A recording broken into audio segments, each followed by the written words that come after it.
obviously, I'm not personally there for my sister's wedding because I'm a million miles away from you guys. But that won't stop me from doing this interview for the newlyweds. So where do I start? You know what? When we're kids natin, Joanne, there's no day na hindi kami nag-aaway niyan. Para kaming asa't pusa na araw-araw nag-aaway sa bahay. And ang referee namin lagi, syempre, si Daddy at si Mami. Pero right now that we're totally grown up natin, Joanne, and we're more matured enough, every time na naisip namin yung mga pinag-aawayan namin dati, natatawa na lang kami kasi parang mga wala natuturan yung mga pinag-aawayan natin. Pero ngayon, everything turned the other way around. Alam mo yun, we've grown to be such a wonderful siblings. Kasi si Joanne, as a sister, she turned out to be very supportive and very loving talaga.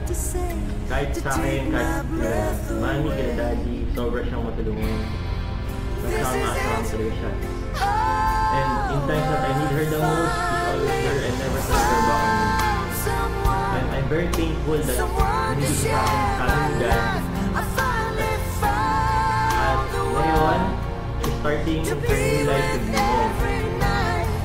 So thank you for coming to her life. Because if you didn't, naku, baka nag-memory si Joanne na association. Yung association ng mga entities.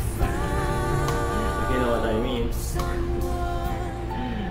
I really admire your love and devotion to my sister.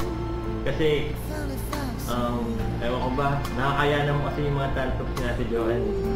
Alam mo naman, medyo unpredictable na po yun. Pero, caring mo. So, I really admire your love and devotion to her. And thank you for taking good care of her.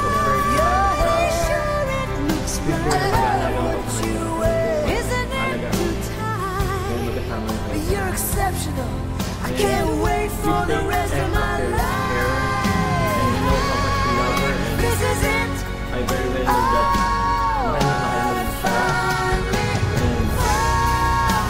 mahal ikaw naman, Ate Joanne, take care of Kuya Raymond.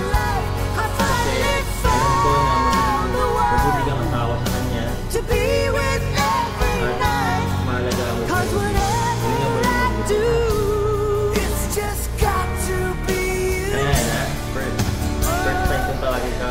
My life has just begun.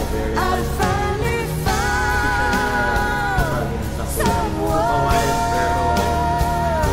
And whatever I do, it's just got to Ate be Joanne and Kuya you. Raymond, always be strong and always be an inspiration to other people.